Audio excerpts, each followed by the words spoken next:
कहानी की शुरुआत में हम जंगल के बीच बने गांव को देखते हैं, जब एक छोटा बच्चा अपनी माँ से कहता है कि वो लोग उस औरत को ले जा रहे हैं। हम देखते हैं कि गांव के कुछ लोग एक औरत को ले जा रहे थे और उस औरत के कपड़े फटे हुए थे। लोग उसे बुरी तरह मार रहे थे। गांव वालों ने इस औरत से उसके बच्चे को छीन लिया था। यह औरत गांव वालों से बच्चा मांगती है, लेकिन गांव वाले उसका बच्चा किसी भी हालत में उसे देने वाले नहीं थे। यहाँ तक कि इन लोगों ने इस औरत के कपड़े तक फाड़ दिए थे। और हम देखते हैं कि गांव वाले इस औरत के गले में फांसी का फंदा लटकाकर एक पेंट से टांग देते हैं और इस औरत की वहीं मौत हो जाती है। समय बदलता है और हम 2024 में आते हैं, जहां हम एक फैमिली को देखते हैं जो कि किराए का घर एक जगह लेने आई थी। इस फैमिली में है माँ रहायू, उसकी बेटी अनीसा, जिसे हम निशा कहेंगे, और उसका भाई आन। ये लोग जा रहे होते हैं, लेकिन गाड़ी बीच रास्ते खराब हो जाती है और उसका ड्राइवर बताता है कि जिस घर में ये लोग जा रहे हैं वो नजदीक है। वो अपनी गाड़ी ठीक कर रहा होता है, तभी वहाँ उस गांव का लीडर आता है जो है बद्री, जो रहायू का वहाँ आने के लिए स्वागत करता है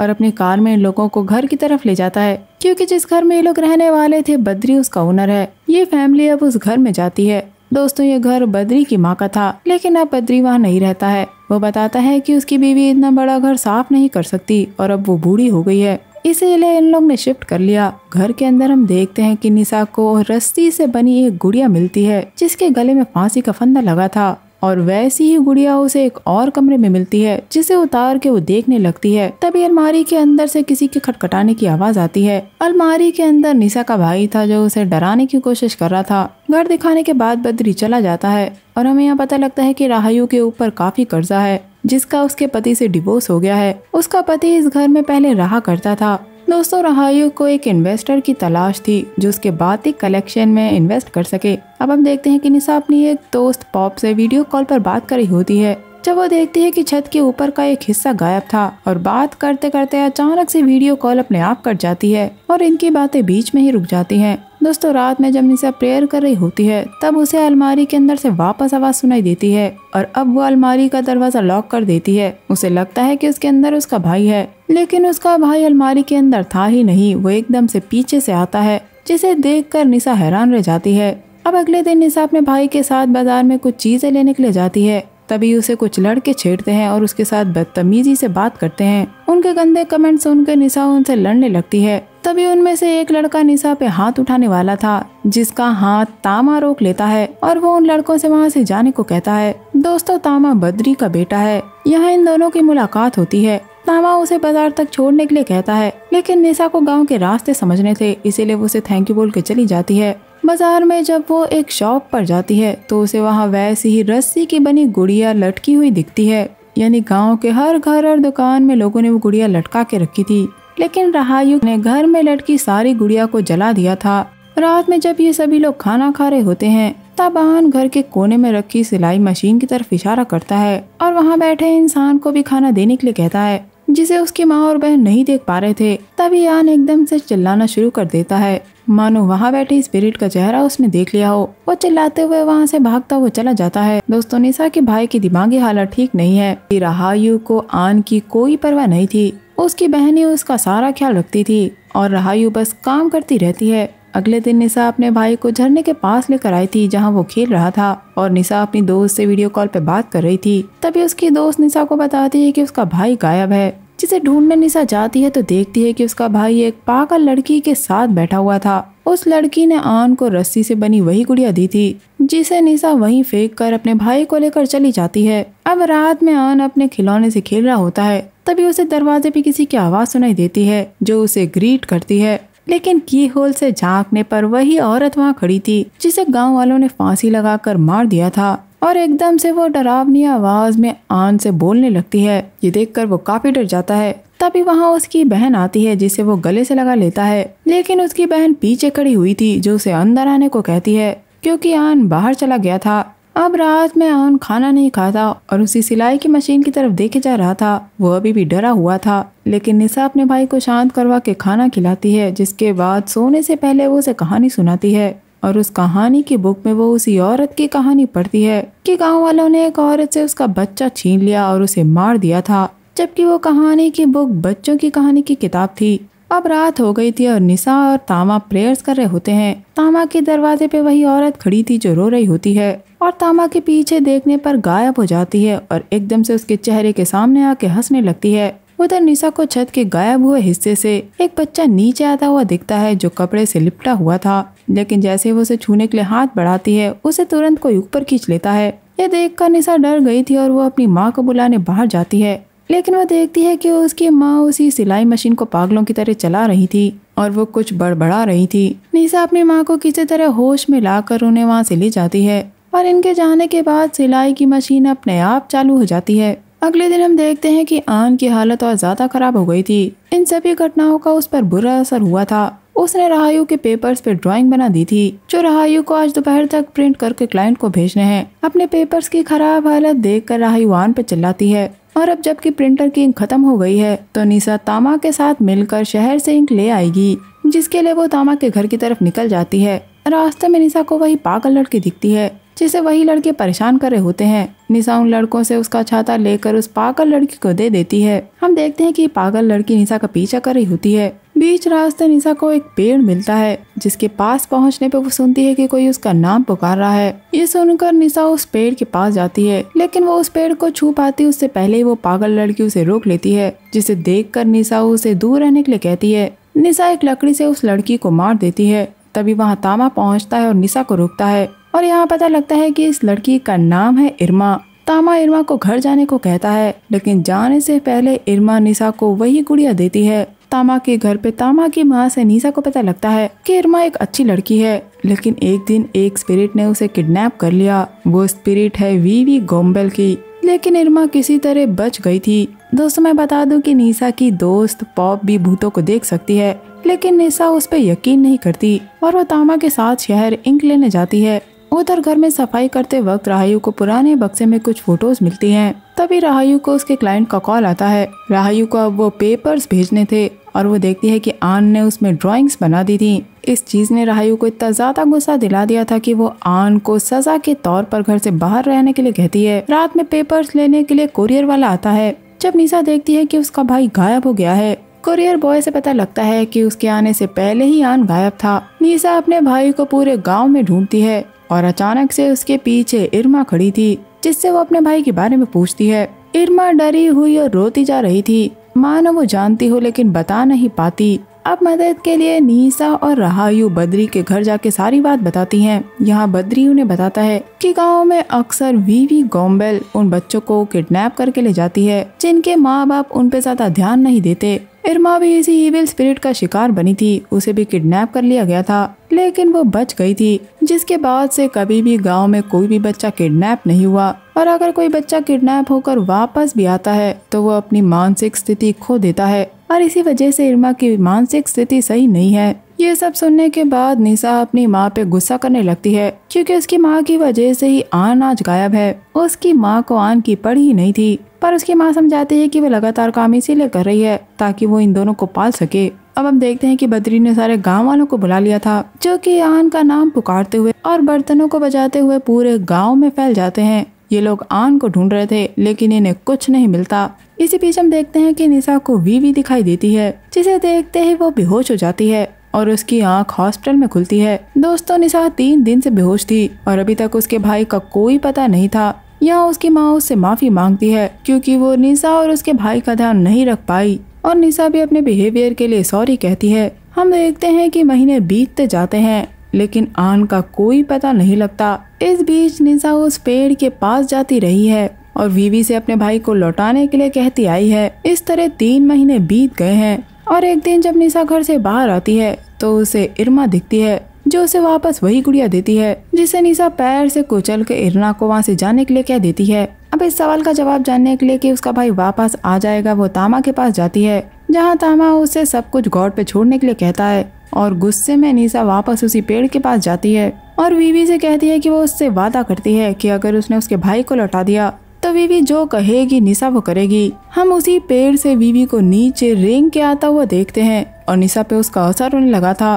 तभी वहाँ तामा आ जाता है और प्रेयर्स पढ़ने लगता है, जिससे वीवी वहाँ से चली जाती है और निशा उसके असर से बाहर आ जाती है। उधर घर पे हम देखते हैं कि आन लौट आया था, जिसे देखकर राहायु उसे गले लगा के रोने लगती है। अपने भाई को वापस देख के निशा भी काफी खुश थी, लेकिन ये लोग आन को थोड़ा वक्त देते हैं ताकि वो नॉर्मल हो जाए। अगले सीन में हम देखते हैं कि तामा बद्री से उस पेड़ को जलाने की बात करता है, लेकिन जब भी वो पेड़ जलाने की कोशिश की गई, कोई भी उसे जला नहीं पाया, बल्कि कुछ लोगों की मौत हो गई थी, जिसकी वजह से कोई भी उस पेड़ को जलाने के बारे में नहीं सोचता। दूसरी तरफ हम राहायु को देखते हैं, जो अपनी बेटी से उन्हीं रस्सी से बनी गुड़ियाओं को घर में लटकाने के लिए कहती है, लेकिन जब निशा उसे छूती है तो उसका हाथ जल जाता है। जिसके बाद हम निशा को बाजार जाता हुआ देखते हैं और हम देखते हैं कि उसके हाव भाव बदल गए थे, मानो वो निशा नहीं बल्कि कोई और हो। उसे वापस लौटता देख तामा आवाज लगाता है, लेकिन निशा को प्रेयर्स की आवाज सुनाई देती है, जिससे उसे तकलीफ हो रही थी और वो वहाँ से चली जाती है। रात में राहायु अपने बेटे को खाना खिलाने की कोशिश करती है, लेकिन निशा चाहती थी कि वो अपने भाई को खाना खिलाए। निशा का बर्ताव एकदम अलग हो गया था। अब सोने से पहले राहायु देखती है कि निशा और आन खेल रहे होते हैं, जिन्हें वो सोने के लिए कहती है। तभी असली निशा दूसरे कमरे से बाहर आती है और राहायु उसे सोने के लिए कहकर वहाँ से चली जाती है। राहायु को समझ ही नहीं आता कि उसने एकदम से क्या देखा है। अगली सुबह राहायु को एक लोरी सुनाई देती है और वो अपने बिस्तर पे वीवी को बैठा हुआ देखती है, जो वही लोरी गा रही थी, और एक पल बाद वो गायब हो जाती है। जिसके बाद हम देखते हैं कि राहायु अपने बच्चों के लिए नाश्ता बनाना चाहती है। अब वो अपने बच्चों की अच्छे से देखभाल करना चाहती है, और यहाँ निशा वीवी से पजेस्ड होकर राहायु को यह एहसास दिलाती है कि वो ऐसी माँ है जिसने कभी भी अपने बच्चों की कोई परवाह नहीं करी, बल्कि वो अपनी माँ की तरह नहीं चाहती कि कोई भी आदमी उसे डोमिनेट करे, क्योंकि उसने अपनी माँ को अपने पिता से हमेशा मार खाते हुए देखा है और राहायु ऐसा नहीं बनना चाहती थी। इसीलिए उसने अपनी पति से डिवोर्स ले लिया। जिसके बाद निशा अपने भाई को बाजार ले जाती है, लेकिन राहायु एकदम शौक थी कि आखिर निशा को ये बातें कैसे पता है। बाजार जाते हुए निशा को इरमा देख लेती है और उसे देखकर इरमा काफी डरी हुई थी। वो जान गई थी कि वो निशा नहीं बल्कि उसके अंदर वीवी है। जिसके बाद हम देखते हैं कि निशा की दोस्त पॉप उसके घर पे उसे मिलने आई थी। यहाँ पॉप बताती है कि वो निशा के घर में कई आत्माओं को देख सकती है। एक उसके बेडरूम में है, जो छत के उसी गायब हिस्से में रहती है, लेकिन यहाँ एक और इविल स्पिरिट है और पॉप उस इविल स्पिरिट से सावधान रहने के लिए कहती है। हम देखते हैं कि पॉप ने आन को एक टॉय दिया था और वो उसके साथ खेल रही थी, लेकिन ये बात निशा के अंदर की वीवी को बिल्कुल पसंद नहीं आती। वो पॉप के दिए टॉय को फेंक देती है और आन को अपने साथ ले जाती है। पॉप निशा के रूम में सो रही होती है। तभी पॉप को इविल स्पिरिट छत से दिखाई देती है और एकदम से ही वो इविल स्पिरिट पॉप का गला दबाने लगती है। इस इविल स्पिरिट का चेहरा बिगड़ा हुआ था और उसकी पीठ पे एक बड़ा सा छेद था, जो काफी घिनौना दिखता है। पॉप उसके माथे पे एक क्रिस रख देती है, जिससे वो इविल स्पिरिट उसे छोड़ देती है। पॉप जान गई थी कि निशा के साथ कुछ गड़बड़ चल रही है, और जब से वो यहाँ आई है वो देख रही है कि निशा का बिहेवियर अजीब हो गया है। और निशा भी उसे यही बताती है कि उसे ऐसा फील होता है कि वो अपनी बॉडी में नहीं है, जिसे वो कंट्रोल नहीं कर सकती। तभी अमान को चिल्लाता हुआ देखते हैं, जो अपनी माँ को पुकार रहा था, जिसे ये लोग घर लेकर आ जाते हैं। तभी इरमा वहाँ आकर पॉप को वही गुड़िया देती है, और जब पॉप इरमा को छूती है तो वो उसका पास्ट देख लेती है। यहाँ पॉप को सारी बात समझ में आ जाती है। अंदर जाके पॉप और निशा देखते हैं कि आन उसी इविल स्पिरिट से बात कर रहा था, यानी कि वीवी से, जो दिखाई नहीं दे रही थी, जिसे वो माँ कह के पुकारता है। अपने भाई को रोकने के लिए जब निशा अंदर जाती है तो वीवी उसे पजेस कर लेती है। अब ये पक्का करने के लिए कि निशा वीवी से पजेस है या नहीं, रात में पॉप निशा से उनके स्कूल के बारे में बातें कर रही होती है। जब ये लोग मिले थे तभी निशा अंदर चली जाती है। तभी उनके घर पे बद्री तामा के साथ आता है, जिससे बात करने के लिए राहायु चली जाती है। अब पॉप आन के दिए हुए खिलौने को रिमोट से कंट्रोल कर रही होती है, जिससे वो किचन में खड़ी निशा को देख रही होती है, जो पागलों की तरह हरकतें कर रही होती है। ये देखकर पॉप किचन में जाती है और वीवी से निशा की बॉडी को छोड़ने के लिए कहती है। तभी निशा वीवी से पूरी तरह पजेस्ड हो जाती है और वो पॉप पर हमला कर देती है, जिससे उसके हाथ में चोट आ जाती है। उसकी चीख सुन के राहायु लोग अंदर आते हैं तो वीवी उन पे भी हमला कर देती है, जिसे तामा प्रेयर्स पढ़कर रोक रहा होता है। और अब वीवी अपने असली रूप में निशा की बॉडी से बाहर आती है, जिसके बाद तामा और वीवी के बीच में लड़ाई होती है। तामा चाकू से वीवी के शरीर पे वार करता है और उसके पैर को तोड़ देता है, लेकिन वीवी का पैर वापस बन जाता है। वीवी काफी शक्तिशाली है, इसीलिए तामा उसके सामने टिक नहीं पाता और वीवी उसका गला घोटने लगती है। तभी तामा को बचाने के लिए पॉप वीवी के माथे पे उसी क्रिस को रख देती है, जिससे वीवी तामा को छोड़ देती है। दोस्तों, वो क्रिस कपड़े में लिपटा हुआ था, जिसमें कुछ लाइनें लिखी हुई थी। अब ये लोग निशा को अंदर की वीवी को कंट्रोल करने के लिए उसे बेड पे लटा के बांध देते हैं। दोस्तों यहाँ पता चलता है कि वो क्रिस पॉप के फैमिली में जनरेशन टू जनरेशन पास हुआ है, क्योंकि पॉप के एंसेस्टर्स हायर लेवल की पावर्स रखते थे और उनकी ही स्पिरिट पॉप को हमेशा सेफ रखती है। तभी हम देखते हैं कि निशा एकदम से पजेस्ड होकर राहायु के हाथ को काट लेती है। वीवी बद्री से उसे खोलने के लिए कहती है। यहाँ वीवी को हम ये भी कहते सुनते हैं कि वह जानती है कि तामा निशा को वासना की नजर से देखता है। उसे कंट्रोल करने के लिए पॉप वापस उस क्रिस को वीवी के माथे पर रखती है, लेकिन यहाँ वीवी निशा की आवाज में पॉप से उसकी मदद करने के लिए कहती है, जिसकी वजह से पॉप वो क्रिस उसके माथे से हटा देती है और वीवी अपने आप को छुड़ाकर सीधे बद्री पे अटैक कर उसे काट लेती है। ये लोग निशा को कंट्रोल करने की कोशिश करते हैं, लेकिन इसका कोई फायदा नहीं, क्योंकि वीवी इनसे ज्यादा ताकतवर है। वो सीधे आन के कमरे में जाती है, क्योंकि राहायु अपने बेटे को बचाने के लिए कमरे में उसे लेकर आ गई थी। आन बार बार कह रहा था कि उसे अपनी माँ के साथ रहना है, और जब राहायु उसे शांत करवाने की कोशिश करती है तो आन उसे एक तरफ धक्का दे देता है, क्योंकि आन के लिए राहायु नहीं बल्कि वीवी उसकी माँ है। वीवी को रोकने के लिए इरमा भी आती है। कुछ देर के लिए तो इरमा उस पर भारी पड़ती है, लेकिन आखिर वो बेचारी क्या ही कर सकती है। अब जब राहायु की आँख खुलती है तो वो देखती है कि वीवी उसके बेटे को लेकर जा रही होती है। राहायु वीवी को रोककर कहती है कि वो उसके बच्चे को उससे अलग ना करे। यहाँ राहायु अपनी गलती मानती है कि उसने आन को नजरअंदाज कर दिया, क्योंकि वो अपने बच्चों के सामने कमजोर नहीं दिखना चाहती थी। और यहाँ वीवी राहायु को ये बताती है कि राहायु की माँ हमेशा राहायु को अपने साथ रखना चाहती थी। राहायु की माँ कोई कमजोर औरत नहीं थी, वो उसके पिता का अत्याचार इसीलिए सहती रही ताकि वो राहायु से अलग ना हो। उनका इरादा राहायु को कभी छोड़ने का नहीं था, ये एक माँ का प्यार था और राहायु अपनी माँ को गलत समझते आई थी। ये बताने के बाद वीवी सीधे अपना हाथ राहायु के आर पार घुसा देती है, जिससे राहायु की वही मौत हो जाती है। निशा देखती है कि वीवी हवा में उड़ते हुए आन को अपने साथ ले जाती है और हवा में गायब हो जाती है, पर निशा कुछ नहीं कर पाती। एंड सीन में हम देखते हैं कि निशा जब अपनी माँ की ग्रेव से वापस आ रही होती है तो उसे एक ग्रेव दिखाई पड़ती है। गांव वालों से पूछने पर पता लगता है कि वो वीवी के बच्चे की ग्रेव है, जिसे गांव वाले अक्सर रिस्पेक्ट देने आते हैं।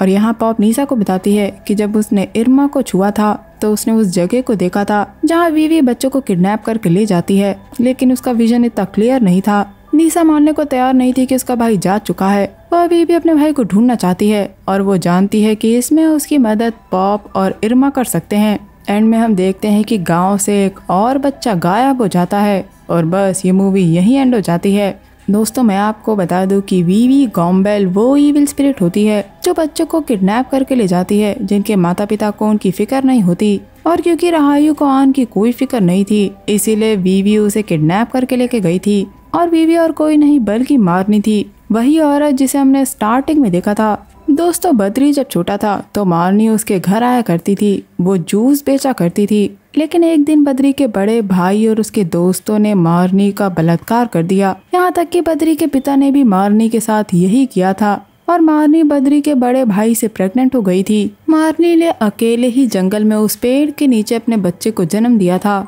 और उसने बद्री के बड़े भाई के दोस्त का सर काट के उसे मार दिया था और उसके धड़ को वहीं टांग दिया था, जिसे देखकर बद्री का भाई बहुत डर गया था। इस हादसे के बाद उसकी दिमागी हालत खराब हो गई थी। लेकिन एक दिन बद्री की माँ ने मारनी की हेल्प करना चाहा, तब मारनी ने उन्हें सारी बात बताई। लेकिन बद्री की माँ ये मानने को तैयार ही नहीं थी कि उसके पति और बेटे ने मारनी के साथ ऐसा किया है। उल्टा गांव वालों ने मारनी को ही गलत समझा। वो सोचते थे कि गांव के आदमियों के साथ मारनी के गलत संबंध थे।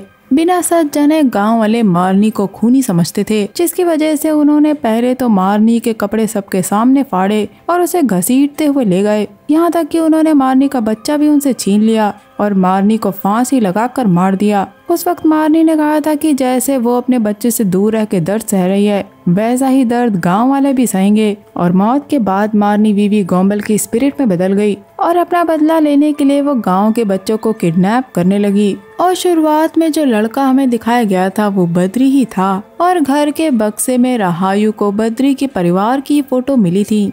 जब उसने निशा को पजेस किया था तो उसने बद्री से यही कहा था कि उसका भी बद्री के परिवार से हिसाब पूरा नहीं हुआ, यानी कि इसका पार्ट 2 आ सकता है, जिसमें हम देखेंगे कि तामा अपने परिवार के उन राजों को जानेगा जिन्हें इस पार्ट में बताया नहीं गया है। अब देखना है कि आखिर कौन से ऐसे रहस्य हैं जो अभी भी वीवी को बद्री के परिवार से कनेक्ट करते हैं। और क्या निशा इरमा और पॉप के जरिए अपने भाई को ढूंढ पाएगी। तो दोस्तों ये था मेरा movie explanation Indonesian horror movie Marni the story of Wewe Gombel को लेकर। उम्मीद करती हूँ आपको ये पसंद आया होगा। मैं मिलूंगी आपसे अगले वीडियो में, तब तक के लिए अपना बहुत ख्याल रखिए। Stay safe, keep hunting, lots of love.